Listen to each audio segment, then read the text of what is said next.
Xin chào các bạn, rất vui khi được gặp lại các bạn và một ngày mới thì xin chúc các bạn làm việc học tập thật nhiều niềm vui và tràn đầy năng lượng. Thời gian qua mình nhận được rất là nhiều những comment của quý vị bà con gửi về cho mình nhờ tư vấn những mẫu nhà chữ L, nhà nở hậu ở nông thôn. Và trong đó có một cái comment rất là nổi bật của một anh Sang đã gửi về cho mình như thế này, là bạn có đưa cái mẫu nhà 5 x 12 nở hậu là 5 x 6 m được không bạn? Đây cũng là một khán giả mà có thể nói là cũng là một cái fan của kênh YouTube của mình. Chính vì vậy mà mình lựa cái comment của anh để tiến hành thực hiện cái mẫu nhà mà anh mong muốn, kèm theo đó là gửi đến mọi người tham khảo cái mẫu nhà này. Cái mẫu nhà mà anh Sang này ảnh mong muốn là cái chiều rộng của mặt tiền là 12 m và cái tổng cái chiều dài là 17 m, cái phần nở hậu là 1 m, phần nở hậu phía bên tay trái 1 m. Như vậy cái mặt tiền là rộng là 5 m, còn cái mặt hậu phía sau là rộng là 6 m nha các bạn. Đây là cái mẫu nhà nở hậu nha các bạn.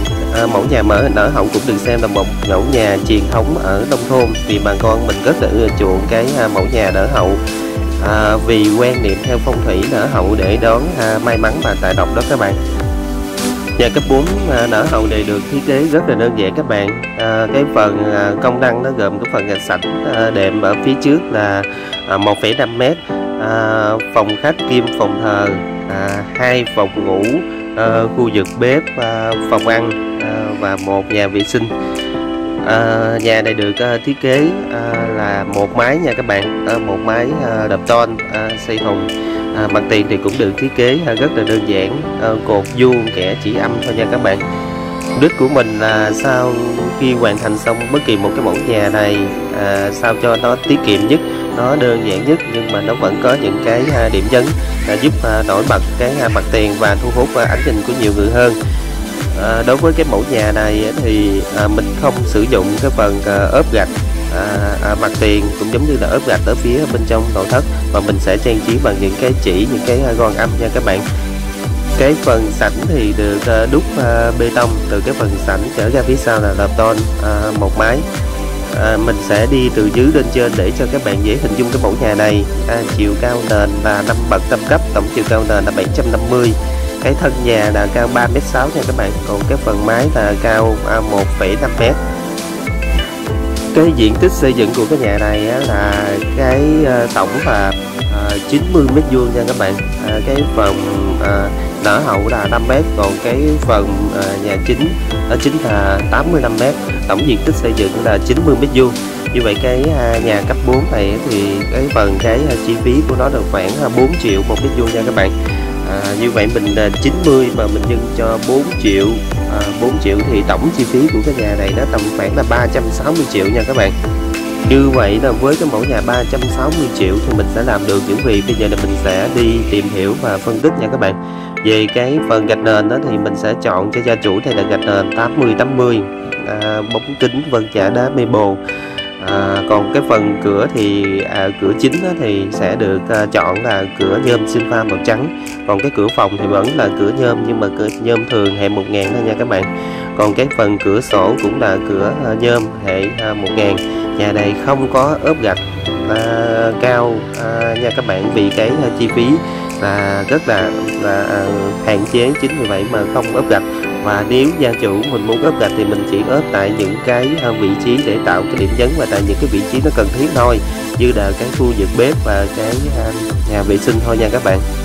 Cái phần công năng sảnh là rộng 1,5 m, phòng khách là 4,5 m, 2 phòng ngủ, mỗi phòng ngủ là 3 m. Còn cái khu vực nhà vệ sinh, bếp và cái phòng ăn là 5 m nha các bạn.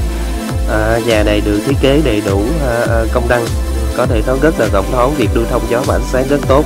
Đến từ cái phần nở hậu 1 m, cái phần cái khoảng sân trước và cái khoảng sân sau, kèm theo đó là cái khoảng hở ở bên trái và bên phải, giúp cho cái ngôi nhà này nó càng trở nên rộng thoáng hơn.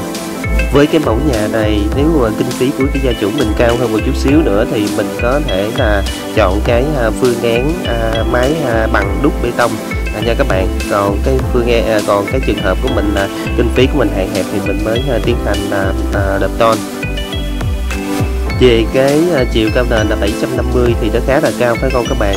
5 bậc tam cấp này mình chỉ là ốp gạch giả đá thôi nha các bạn.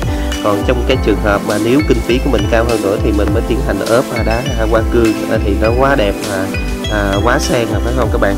Về cái màu sắc mà mình tiến hành phối cho cái nhà này, mình lấy màu trắng làm nền, còn cái màu nhấn đó chính là màu tím hoa đậu biếc nha các bạn. Mình cũng xin lưu ý là nếu như gia chủ không có yêu thích cái màu này thì mình tiến hành mình lựa chọn cái màu theo phong thủy, hoặc là cái màu nào đó mình yêu thích và mình sẽ tiến hành mình phối lại nha các bạn, thì nó sẽ rất là hợp lý. Vì cái màu trong cái sản phẩm mà mình phối là mình lấy theo cái chủ đích và theo cái sở thích của mình. Mình cũng xin lưu ý cái phần này để giúp cho mọi người có một cái sự hình dung được tốt hơn. Mình cũng rất là hy vọng với cái mẫu nhà mà mình tư vấn cho anh Sang, hy vọng là nó đáp ứng hết tất cả những cái nhu cầu sử dụng công năng của anh, cũng giống như là cái phần chi phí mà mình cũng gợi ý luôn cho anh ở cái mẫu nhà này là nó khoảng 360 triệu. Nếu nói về phần chi phí thì mình có thể tách ra về phần vật liệu và nhân công riêng. Về phần nhân công thì nó sẽ dao động khoảng từ 1,1 triệu, 1,2 triệu trở lên 1 mét vuông.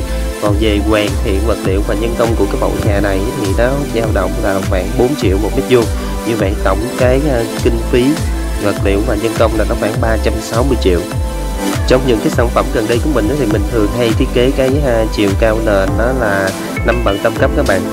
Vì cái bà con mình thường hay có câu là nhà cao cửa rộng các bạn. Cái chiều cao nền của mình nó càng cao thì giúp cho bà con mình rất là thuận lợi trong quá trình sử dụng những cái tháng nước nổi các bạn. Nước nó sẽ không có tràn vào trong cái nhà mình để tránh về sai lệch về cái mặt phong thủy. Cái điểm nhấn và cái điểm đặc biệt của cái nhà này đó chính là cái phần nở hậu 1 mét ở phía bên tay trái nha các bạn. Và cái phần nở hậu này mình cũng tạo một cái điểm nhấn bằng một cái bồn hoa nhỏ ở phía trước, và kèm theo đó là cái phần cái cửa sổ để giúp cho việc lưu thông gió và ánh sáng tại cái vị trí này nó được tốt hơn. Khi hoàn thành xong cái sản phẩm này thì cảm nhận của mình đó chính là rất là đơn giản, hợp về mặt phong thủy, rất là cao ráo. Mặt tiền rất là đơn giản, không quá nhiều những cái chi tiết trang trí cầu kỳ phức tạp, lưu thông gió và ánh sáng rất là tốt. Đó chính là cái cảm nhận của mình đối với cái sản phẩm nhà này. Kèm theo đó là được thiết kế đầy đủ công năng, rất là phù hợp với những cái gia đình hai thế hệ xây dựng ở nông thôn. Và thông qua video này mình cũng xin chân thành cảm ơn anh Sang, và cảm ơn anh đã tin tưởng và nhờ bên mình tư vấn cái mẫu nhà này cho anh. Hy vọng là anh sẽ sớm thực hiện được cái mơ ước xây dựng cho mình một cái tổ ấm riêng. Mình chia sẻ thêm một phần nữa về cái phần trần của cái nhà này thì mình sẽ chọn là trần thạch cao nha các bạn. Mình sẽ chọn trần thạch cao vượt cấp tại cái vị trí là phòng khách và phòng ăn.